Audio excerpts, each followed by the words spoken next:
আসসালামু আলাইকুম ওয়া রাহমাতুল্লাহি ওয়া বারাকাতুহু। প্রিয় দর্শক, ইউটিউবার ফাহিম হাসান চ্যানেলে আপনাদের সকলকে স্বাগতম। আশা করি আল্লাহ তাআলার মেহেরবানিতে আপনারা সকলে ভালো আছেন। আমিও আলহামদুলিল্লাহ আল্লাহ তাআলার মেহেরবানিতে ভালো আছি। আমি রয়েছি আপনাদের সাথে, আমি ফাহিম হাসান, এবং আমরা অ্যাডোবি ইলাস্ট্রেটর কোর্স করছি এবং এই কোর্সের আজকে 23তম পর্ব। মূলত আমরা ইতিপূর্বে অনেকগুলো ভিডিও আপনাদেরকে উপহার দিয়েছি। আপনারা অনেকেই এখান থেকে শিখেছেন এবং শিখছেন, ভবিষ্যতেও শিখবেন ইনশাআল্লাহ। এবং এই কোর্সটিতে আপনাদেরকে আমি বিজ্ঞানের টু প্রফেশনাল লেভেলের কোর্স হিসাবে তৈরি করেছি। বিগিনাররা যাতে সহজেই কোর্সটিকে আয়ত্ত করতে পারে, বিগিনাররা যাতে সহজেই অ্যাডোবি ইলাস্ট্রেটরটিকে আয়ত্ত করতে পারে, শিখতে পারে, সেই রকম করে আমি এই কোর্সটি তৈরি করার ট্রাই করেছি। সো যদি এই কোর্সটি আপনাদের ভালো লেগে থাকে বা যারা এই কোর্সটি দেখে আসেননি, তারা আমি ভিডিও ডিসক্রিপশন বক্সে ফুল প্লেলিস্টের লিঙ্ক দিয়ে রেখেছি। আপনারা সেখান থেকে গিয়ে ফুল প্লেলিস্টটি দেখে আসতে পারেন, ফুল কোর্সটি দেখে আসতে পারেন, আপনাদের অনেক উপকার আসবে। এবং যারা ইতিমধ্যে দেখে ফেলেছেন এবং যাদের এই ভিডিওটি ভালো লাগছে বা এই কোর্সটি আপনাদের যাদের ভালো লেগেছে, তারা প্লিজ আমার চ্যানেলটিকে সাবস্ক্রাইব করে দিন।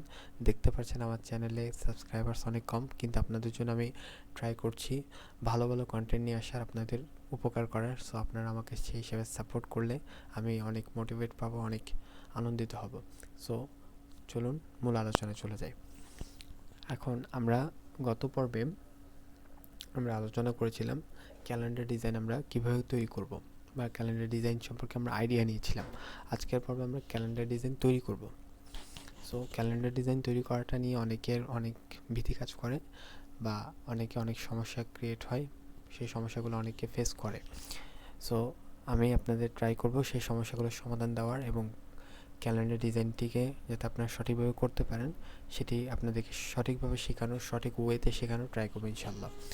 সো ক্যালেন্ডার ডিজাইন তৈরি করার জন্য আমি আপনাদেরকে কিছু ওয়েবসাইট রিকমেন্ড করেছিলাম। তার মধ্যে যেটি অন্যতম ছিল সেটি google.com ছিল, এরপর graphicriver.net, এরপর behance.net। সো আমার থেকে যেটা সবচেয়ে ভালো মনে হয় সেটি হলো graphicriver.net। এখানে যে ডিজাইন করেন সেই ডিজাইনের সমস্ত তথ্য এখানে দিয়ে দেন। সো সেক্ষেত্রে একজন বিগিনার লেভেলের যে ডিজাইনার রয়েছে তার ক্ষেত্রে কিন্তু অনেকটাই ইজি হয়ে যায়। সো আমরা এখন মূলত ডিজাইন করব মূলত এটি। আমরা এই যে ভার্টিক্যাল সাইজের যে ক্যালেন্ডারটি রয়েছে, আজকে মূলত এই ডিজাইনটি আমরা শিখব, বা এটি আর্টবোর্ড নেওয়াটা শিখব। কারণ ডিজাইন করতে গেলে এই ভিডিওটি হয়তো অনেক লেন্থি হয়ে যাবে, আমি আগামী পর্বে এই ডিজাইনটি করানো শেখাবো, বাট আজকের পর্বে আমরা আর্টবোর্ড নেওয়া শিখবো, কীভাবে করে আর্টবোর্ড নিতে হয়। কারণ আর্টবোর্ড নেওয়াটা অনেক ইম্পর্ট্যান্ট। আপনি যদি সেটিংসের ক্ষেত্রে, আর্টবোর্ড নেওয়ার ক্ষেত্রে যে সেটিংসগুলো করা প্রয়োজন, সেই সেটিংসের ক্ষেত্রে যদি আপনি ভুল করেন, তাহলে কিন্তু আপনার ডিজাইনটি প্রফেশনাল হবে না। ওকে, তাহলে আপনার ডিজাইনটি যেই মানদণ্ড রয়েছে, ডিজাইনটি যেই প্রফেশনাল ভাব রয়েছে সেটি থাকবে না।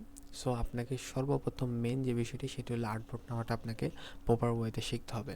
সো আজকে আমরা মূলত, যেহেতু ক্যালেন্ডার অনেকভাবে হয়ে থাকে, এইটি ভার্টিক্যালি এবং আরও অনেকভাবে ক্যালেন্ডার ডিজাইন হয়ে থাকে, যেমন এই ক্যালেন্ডার ডিজাইনটি আমরা এইরকমও ক্যালেন্ডার ডিজাইন করা শিখব। এরপরে আমরা মূলত যে দুইভাবেই ক্যালেন্ডার ডিজাইন হয়ে থাকে, আমরা এই ডেস্ক ক্যালেন্ডার ডিজাইনও দেখে থাকি, ওয়াল ক্যালেন্ডার ডিজাইনও দেখে থাকি। সো আমরা আজকে ওয়াল ক্যালেন্ডার ডিজাইন করব, এবং আমরা আগামী পর্বে ট্রাই করবো ইনশাল্লাহ আমরা ডেস্ক ক্যালেন্ডার ডিজাইন করার। সো চলুন আমরা আমাদের প্রিয় অ্যাডোবি ইলাস্ট্রেটর সফটওয়্যারে চলে যাই। আমি পৌঁছে গেছি অ্যাডোবি ইলাস্ট্রেটর সফটওয়্যারে। এখান থেকে আমরা যেই ডিজাইনটি করবো সেটির সাইজ নেওয়ার জন্য বা সেটির ডকুমেন্ট ক্রিয়েট করার জন্য আমরা এখান থেকে ক্রিয়েট নিউ অপশানে ক্লিক করব। ক্রিয়েট নিউ অপশানে ক্লিক করার পর এখানে আমাদের সামনে কিছু অপশান চলে আসবে। এখন আমরা আবার নিজেদের সেই কাঙ্ক্ষিত ওয়াল ক্যালেন্ডার যে ডিজাইনটি রয়েছে সেখানে চলে যাবে, এবং সেখান থেকে আমরা দেখব এই ডিজাইনটির বা এই আর্টবোর্ডটির সাইজ কত। এখানে আপনারা দেখতে পাচ্ছেন, এখানে আপনারা প্রিন্ট মাত্রা যেটি রয়েছে সেটি দেখতে পাচ্ছেন 11.69 ইন্টু 16.54। সো এই সাইজের মূলত এই ক্যালেন্ডার ডিজাইন। সো আমরা এই সাইজটি নিব 11.69। আমরা এখান থেকে ইঞ্চি সিলেক্ট করা থাকবে, আপনার এখানে নাম দিয়ে দিবেন।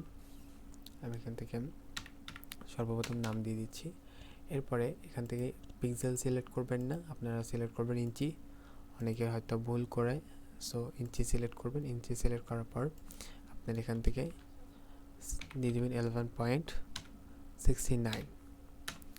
এরপরে এটি হবে ওয়েট। এখন হাইট হবে মূলত 16.54। আমরা এখানে 16.54 দিয়ে দিলাম। এবং এখানে যে ব্লিড অপশনটি রয়েছে, এই ব্লিড অপশনটি মূলত কত এখানে বলা থাকবে। ব্লিড অপশনটি হলো 0.25। সো আমরা 0.25 সিলেক্ট করলাম এবং এখানে আমরা অ্যাডভান্স অপশনে ক্লিক করব। এখান থেকে আমরা CMYK কালার মোড দিব এবং আমরা রাস্টার ইফেক্ট হাই 3000 PPI দিব, আর বাকিগুলো বাই ডিফল্ট থাকবে। এবং আমরা এখান থেকে ক্রিয়েট অপশনে ক্লিক করব।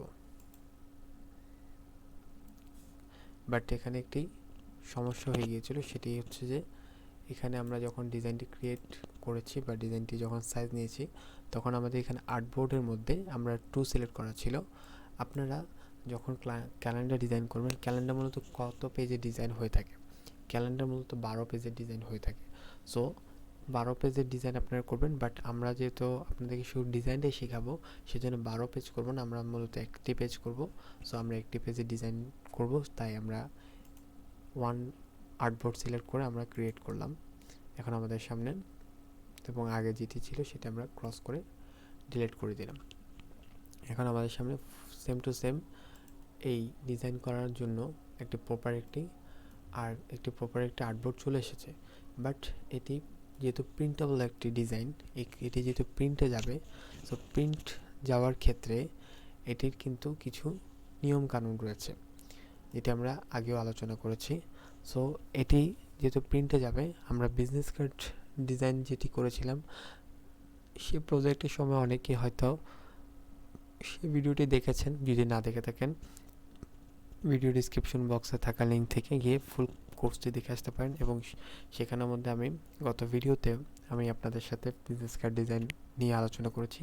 এবং বিজনেস কার্ড ডিজাইন বলেন, ক্যালেন্ডার ডিজাইন বলেন, প্রিন্টেবল যে কোনো ডিজাইন যেহেতু প্রিন্টে যায়, সেক্ষেত্রে সেটি প্রিন্ট করার সময় ডিজাইনটি কাটা পড়ে। সো ট্রাই করবেন ডিজাইনটি সেফটি মার্জিন ক্রিয়েট করার জন্য, ব্লেড অপশন ক্রিয়েট করার জন্য, ঠিক আছে? এইগুলো যদি আপনি সঠিক ওয়েতে যদি করতে পারেন, তাহলে আপনার ডিজাইনটি একেবারে সেফ থাকবে। আপনার ডিজাইনের যে মেইন ডকুমেন্ট আপনারা রাখবেন, যেই মেইন ইনফরমেশন রাখবেন, সেই ইনফোগুলো কাটা পড়বে না, ডিলিট হবে না, বা সে মেশিনে যখন প্রিন্ট করা হয় সেটি কাটা পড়ে। আপনার মেইন ইনফরমেশনগুলো যদি আপনি সেভ করে রাখতে পারেন, আপনি যদি সেফটি মার্জিনের ভিতরে রাখতে পারেন, তাহলে সেটি কাটা পড়বে না এবং আপনার ডিজাইনটি নষ্ট হওয়ার থেকে বেঁচে যাবে। সো আমরা সেফটি মার্জিন ক্রিয়েট করার জন্য আমরা এখান থেকে রেক্টেঙ্গুলার টুল সিলেক্ট করব এবং এখান থেকে আমরা এটি পুরোটাকে ঘিরে আমরা একটি রেক্টেঙ্গুলার নিব এবং এটিকে আমরা কালার চেঞ্জ করে দিলাম। কালার চেঞ্জ করার পর আমরা এটিকে সিলেক্ট থাকা অবস্থায় আমরা অবজেক্টে ক্লিক করব। অবজেক্ট থেকে পাথ থেকে অফসেট পাথ থেকে আমরা এখানে বেশি না, আমরা এখানে 25 নিয়ে ওকেতে প্রেস করব। ওকেতে প্রেস করার পর এখান থেকে আমরা এই যেই সিলেক্ট করা অপশনটি রয়েছে, এটির উপর আমরা রাইট বাটন ক্লিক করব এবং এটি মেক গাইডস করে দিব। মেক গাইডস করার পর আমরা এটিকে যে রেক্টেঙ্গুলারটি রয়েছে, যেটা আমরা ক্রিয়েট করেছিলাম, এটিকে আমরা একদম লাল যেই ব্লেড অপশন রয়েছে সেটি পর্যন্ত আমরা নিয়ে গেলাম এবং এটিকে আমরা কালার চেঞ্জ করে হোয়াইট করে দিলাম। এখন দেখতে পাচ্ছেন মূলত এখানে আমাদের একটি সেফটি মার্জিন নেওয়া হয়েছে। সো এটি হয়তো অনেক ছোটো নেওয়া হয়েছে, বাট আরও বড় না হয়, বাট আমি মনে করি এতটুকু যথেষ্ট বর্তমানে আপনাদেরকে ডিজাইন দেখানোর ক্ষেত্রে। সো আমরা যখন এটি নিলাম, এখন কিন্তু এটি একটি ব্যাকগ্রাউন্ড হিসেবে কাজ করবে, আমাদের এটি সেফটি মার্জিন হিসেবে কাজ করবে। এখন আমরা এই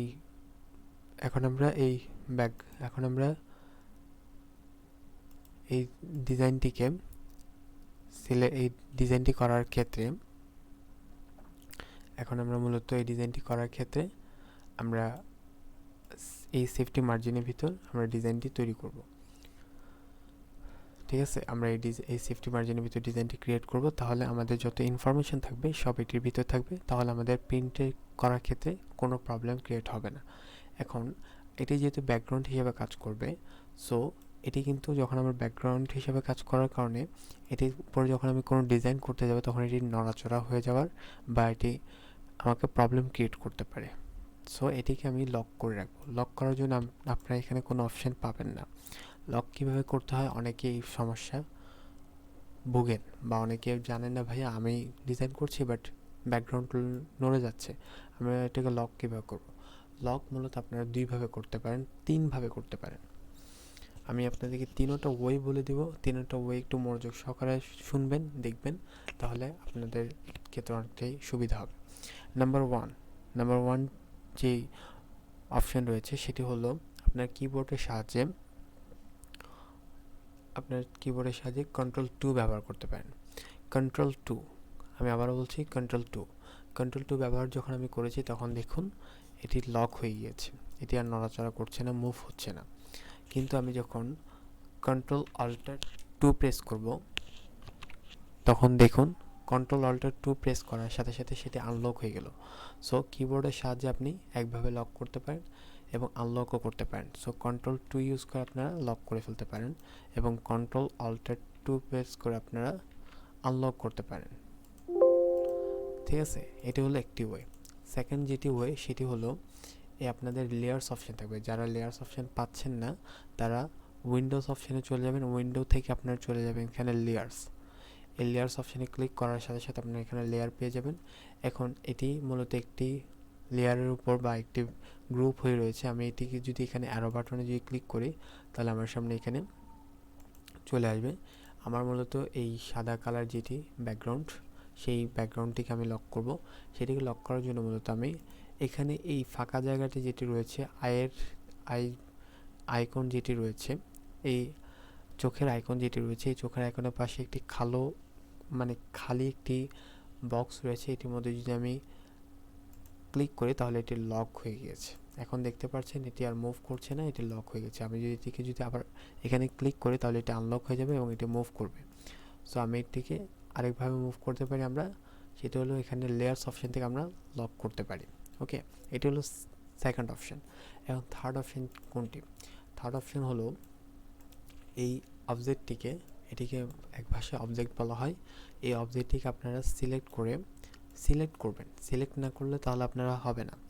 আপনারা অনেকে সিলেক্ট না করে আপনারা সেই জিনিসটি নিয়ে কাজ করতে চান, বাট সিলেক্ট না করলে সফটওয়্যার কেমনে বুঝবে, কীভাবে বুঝবে যে আপনি কোন জিনিসটা নিয়ে কাজ করতে চাচ্ছেন? ঠিক আছে, সো আপনারা সিলেক্ট করবেন। অনেক বিজ্ঞানীরা এই ভুলটা করে থাকে। সো বিজ্ঞানীরা সাবধান, এই ভুলটা করবেন না।